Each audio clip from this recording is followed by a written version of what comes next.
နှစ်ဦးသားနေထိုင်မိကိစ္စနှင့်ပတ်သက်၍အငြင်းပွားနေကြစဉ်ဇနီးဖြစ်သူကခင်မွန်းကိုမိမိနှင့်အခန်းတစ်ခုထဲတွင်မအိပ်စေလိုတော့လဲခင်မွန်းဖြစ်သူကသဘောမတူပေဇနီးတဲ့ကမိမိကိုထားပစ်ခဲ့တော့မည်ကိုမြင်သောအခါရှန်သူကသူမကိုပွေ့ချီလိုက်သည်ဤရုပ်တရက်ပြုတ်မှုမှုကြောင့်ရန်ရှင်းမှာအနှဲငယ်တုံ့လှုပ်သွားပြီးသူများတွေမြင်သွားရင်မကောင်းဘူးဟုပြောရာရှန်သူကမြင်တော့ဘာဖြစ်လဲငါကလူတွေကိုတမင်မြင်စေချင်တာငါတို့လင်မယားအဆင်ပြေတာကိုတက်တည်ပြပြီးမင်းလဲရှောက်ရှင်းပြနေစရာမလိုတော့ဘူးဟုဆိုကသူမကိုအခန်းထဲသို့ပွေ့ခေါ်သွားခဲ့သည်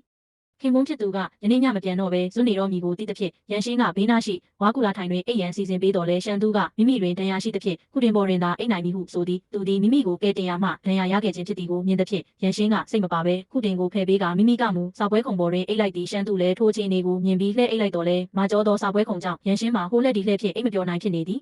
ထို့ကြောင့်ရှန်သူကတမင်တကာဘေးသို့တိုးပေးရင်မင်းနေခြင်းနဲ့ဆိုရင်အထဲမှာနေရာတဝက်ကျန်သေးတယ်အထဲမှာအိပ်ပါတကယ်လို့မလိုချင်ရင်လည်းအပြင်ထွက်ပြီးကျယ်ရီနဲ့တညာလုံးအိပ်နိုင်တယ်ဟုပြောသည်မိမိကိုယ်ကိုတက်တောင့်တက်တာအိပ်နိုင်ရန်အတွက်ရန်ရှင်းသည်နောက်ဆုံးတွင်ခုတင်ပေါ်သို့တက်လာပြီးဆောင်းဖြင့်စီးချကစိတ်အေးလက်အေးလှဲ့အိပ်လိုက်သည်သို့သောနှစ်ဦးသားတစ်ချက်လှဲ့တွင်မျက်လုံးချင်းစုံမိသွားကြပြီးအခန်းတွင်၌ရိုမန်တဆန်သောအငွေ့သက်များပြည့်နှက်သွားရာရန်ရှင်းကအခြေအနေမဟန်သည်ကိုတိသဖြင့်အမြန်ထထိုင်ကအိပ်မပြောဘူးအပြင်ထွက်ပြီးကျယ်ရီလာတွေနဲ့အိပ်တာကမှတော်ဦးမယ်ဟုဆိုကအပြင်သို့ထွက်သွားသည်ထို့နောက်ရန်ရှင်းသည်ဆောင်းကိုခြုံ၍အပြင်သို့ထွက်လာခဲ့တော်လဲအခန်းထဲရှိဖျောင်းတိုင်မှလေးတိုက်၍ငိမ့်သွားခဲ့သည်ရှန်သူသည်အမှောင်ကြောက်တတ်သဖြင့်အပြင်သို့လိုက်ထွက်လာပြီးအစီကံများကိုဖျောင်းတိုင်ပြန်ထွန်းခိုင်းရန်သူမကိုခိုင်းစေသည်ရန်ရှင်းကရှင်ကတကယ်ထူးဆန်းတဲ့လူပဲကျမအဖေကဒီနေ့ညတမင်တကာဖျောင်းတိုင်တွေအများကြီးပို့ထွန်းပေးထားတာကိုရှင်ကအမှောင်ကိုညီးတွားနေသေးတယ်အိတ်ဖို့ပဲဟာကိုစာဖတ်စာရေးတာလည်းမဟုတ်ပဲနဲ့လင်းထိန်နေအောင်ထွန်းထားဖို့လိုလားဟုပြောရင်းနှင့်မှရှန်သူ၏အိမ်တို့မိမိစတင်ရောက်ရှိစဉ်ကညဘက်တွင်ပင်အိမ်တော်တစ်ခုလုံးနေကင်းဘက်ကဲ့သို့လင်းထိန်နေအောင်ထွန်းထားတတ်သည်ကိုရုတ်တရက်တတိယသွားသည်ထို့အပြင်သူသည်ကြောက်ခုန်နှင့်တိုက်မိလူနီးပါဖြစ်ခဲ့ဘူးသည်ကိုပါတွေးမိကရှန်သူတွင်ညဘက်မျက်စိမမြင်သောယောဂရှိနေသည်ကိုအတည်ပြုနိုင်ခဲ့သည်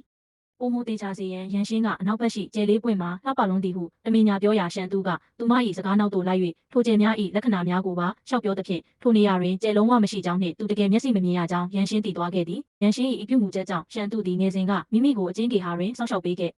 တော့မိန်းကလေးလည်းမိမိကိုဤကဲ့သို့ပင်ပြောခဲ့ဘူးသည်ကိုချက်ချင်းပြန်လဲတတိယသွားသည်ပုံမတေချာစေရန်ရှန်သူကရွှေနော့စစ်ကိုထိုနှစ်ကအချင်းကေဟာ၏အဝင်ထွက်မှတ်တမ်းများကိုစစ်ဆေးခိုင်းတော်လဲမြည်သည့်တဲလုံစားမြရှာမတွေ့ခဲ့ပေရွှေနော့စစ်ကအကယ်၍သူမကညဘက်မှအဝင်ထွက်လုပ်တာဆိုရင်မှတ်တမ်းတင်ထားတာမျိုးရှိမှာမဟုတ်ဘူးညဘက်မှာအချင်းကေဟာအကြည့်လာပြီးရှင်ကိုပြုစုစောင့်ရှောက်ရဲတယ်ဆိုရင်တော့မူချမသွေကျင်နာတက်တဲ့မိန်းကလေးဖြစ်မှာပါရှင်တို့တကယ်ရေးဆက်ရှိလို့ပြန်ဆောင်တွေ့ရတယ်ဆိုရင်သူမကိုကောင်းကောင်းဆက်ဆံပါဟုပြောသည်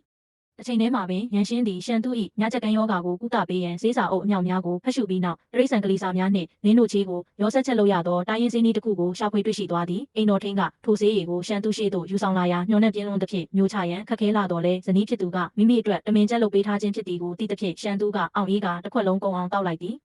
သို့တော့နောက်တစ်နေ့တွင်စစ်တီကကလီစာဟင်းလျာများကိုထပ်မံယူဆောင်လာပြန်ရာရှန်သူကညီတို့မြမစားနိုင်တော့ကြောင်းငင်းဆန်တော်လဲရန်ရှင်းကပေးပို့လိုက်သောစာထဲတွင်အကယ်၍ပိုင်ဝူချန်လှုပ်ဝက်ချက်ကိုလူတိုင်းမသိစေချင်လိမ့်လိမ့်မာပဲနားထောင်ပြီးစားလိုက်ပါဟုချင်းချောက်ထားသည်ထို့နောက်ရှန်သူကစစ်တီကိုမေးမြန်းကြည့်ရမှဈေးထဲတွင်ပါဝင်သောရဲမင်းရှားဆိုသည်မှာလင်းတို့ချေးဖြစ်ကြောင်းသိရှိသွားသဖြင့်ဒေါသတကြီးဖြင့်စစ်တီကိုမင်းရာဇဝတ်ဌာနကိုတွားပြီးသူမကိုချက်ချင်းလိုက်ခေါ်ခဲ့